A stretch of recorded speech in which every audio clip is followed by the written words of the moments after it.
Hello friends, എല്ലാവർക്കും പുതിയൊരു വീഡിയോയിലേക്ക് സ്വാഗതം. ഇന്നത്തെ കഥയിൽ വർഷയും കൂട്ടുകാരും ഇരുന്ന് കോളേജിൽ സംസാരിക്കുകയാണ്. കൂട്ടുകാരൊക്കെ വർഷയെ കളിയാക്കുന്നുണ്ട്. വർഷ പഠിക്കുക മാത്രമല്ല ഇപ്പോൾ ചെയ്യുന്നത്, കച്ചവടവും കോളേജിൽ നടത്തുന്നുണ്ടല്ലോ എന്നൊക്കെ പറയുന്നു. വലിയ കോടീശ്വരന്റെ ഭാര്യയായിട്ട് കച്ചവടം നടത്തുകയാണെന്നൊക്കെ പറഞ്ഞ് കളിയാക്കുന്നുണ്ട്. ആ സമയത്ത് വന്ദന അവിടേക്ക് വരുന്നുണ്ട്. വന്ദനെ കാണുമ്പോൾ എല്ലാവർക്കും സന്തോഷമാകുന്നുണ്ട്. വന്ദനയോട് ഇരിക്കാനെന്നൊക്കെ പറയുന്നു. വന്ദന എല്ലാരോടും ചോദിക്കുന്നുണ്ട്, എക്സാം ഒക്കെ നന്നായിട്ട് എഴുതിയോന്നൊക്കെ. വന്ദന വർഷയെ ഉപദേശിക്കുന്നുണ്ട്. നീ പഠിക്കുന്ന സമയത്തും പരീക്ഷയുടെ സമയത്തും എന്തിനാണ് ഈ കച്ചവടം നടത്തുന്നതെന്നൊക്കെ ചോദിക്കുന്നു.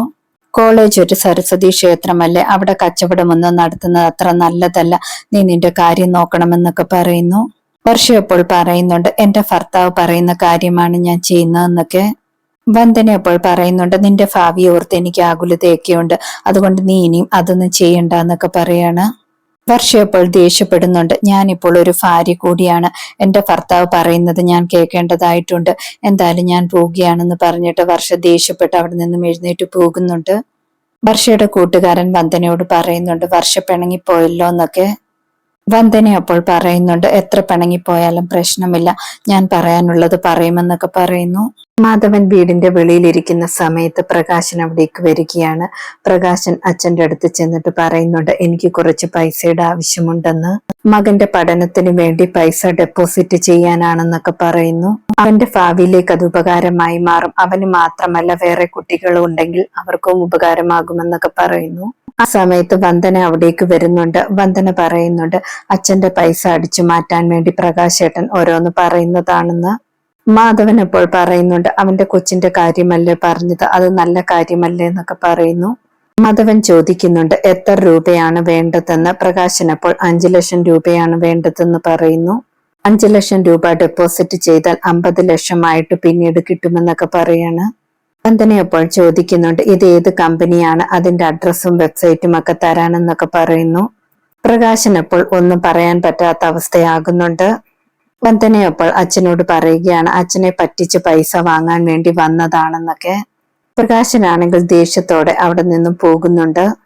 വന്ദന അച്ഛനോട് പറയുന്നുണ്ട്, പ്രകാശേട്ടൻ അച്ഛനെ പറ്റിച്ച് പൈസ വാങ്ങാൻ വന്നതാണ്, അല്ലാതെ വേറൊന്നുമല്ലെന്നൊക്കെ പറയുന്നു. പ്രകാശൻ വെളിയിൽ പോയിട്ട് ഉടനെ തന്നെ പെങ്ങളെ വിളിക്കുകയാണ്. പെങ്ങളെ വിളിച്ചിട്ട് കാര്യങ്ങളൊക്കെ പറയുന്നു. അച്ഛന് കിട്ടിയ പൈസ മുഴുവൻ മനോജിന് കൊടുക്കാൻ പോവുകയാണെന്ന് പറയുന്നു. അത് കേൾക്കുമ്പോൾ പെങ്ങൾ പറയുന്നുണ്ട്, ഞാൻ ഇപ്പൊ തന്നെ അങ്ങോട്ട് വരാമെന്ന്. വസന്ത വീട്ടിലേക്ക് വരുന്നത് കണ്ടിട്ട് മുത്തശ്ശി സ്വയം പറയുന്നുണ്ട്, ഇവൾ വഴക്കുണ്ടാക്കാൻ വന്നതാണല്ലോ എന്നൊക്കെ. വന്ന ഉടനെ മുത്തശ്ശിയും വസന്തയും തമ്മിൽ വഴക്കുണ്ടാകുന്നുണ്ട്. മുത്തശ്ശി ചോദിക്കുന്നുണ്ട്, നീ എന്തിനാണ് പൈസ ചോദിക്കാൻ വേണ്ടിയല്ലേ വന്നതെന്നൊക്കെ ചോദിക്കുകയാണ്. വസന്ത അകത്തേക്ക് ചെന്നിട്ട് ചന്ദ്രികയോട് വഴക്കുണ്ടാക്കുന്നുണ്ട്. എല്ലാവർക്കും അവകാശപ്പെട്ട പൈസയാണ്, ഒരാൾക്ക് മാത്രം കൊടുക്കാൻ പറ്റില്ല എന്നൊക്കെ പറയുന്നു. വസന്തയെ സപ്പോർട്ട് ചെയ്തുകൊണ്ട് പ്രകാശനും അവിടേക്ക് വരുന്നുണ്ട്. ഇവരുടെ സംസാരം കേട്ടുകൊണ്ട് മാധവനും അവിടേക്ക് വരുന്നുണ്ട്. മാധവൻ പറയുന്നുണ്ട്, ഇപ്പൊ ക്ഷീണമുള്ള മകൻ മനോജാണ്, അതുകൊണ്ട് അവനെ സഹായിക്കുന്നതിൽ തെറ്റില്ല. ബിസിനസ് ചെയ്ത് പൈസയാകുമ്പോൾ ആ പൈസ അവൻ തിരിച്ചു വരും, അതുകൊണ്ട് ഞാൻ വീട് വെക്കാനാണ് ഉദ്ദേശിക്കുന്നത്, ആർക്കും കൊടുക്കാനും ഉദ്ദേശിക്കുന്നില്ലെന്നൊക്കെ പറയുന്നു. തർക്കിച്ചുകൊണ്ടിരിക്കുന്ന വസന്ത വഴക്ക് പറയുന്നുണ്ട്, ആർക്കും ഒരു പൈസയും തരത്തില്ലെന്നൊക്കെ പറഞ്ഞിട്ട്.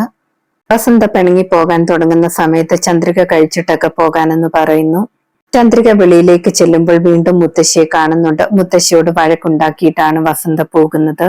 ശേഷം കാണിക്കുന്നത് വന്ദനയാണ്. വന്ദന വർഷയെ ഫോൺ ചെയ്യുന്നുണ്ട്.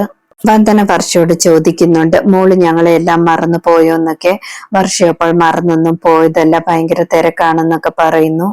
ഇവർ സംസാരിച്ചുകൊണ്ടിരിക്കുന്ന സമയത്ത് വിക്രമൻ ജോലി കഴിഞ്ഞ് വന്നിട്ടുണ്ടായിരുന്നു.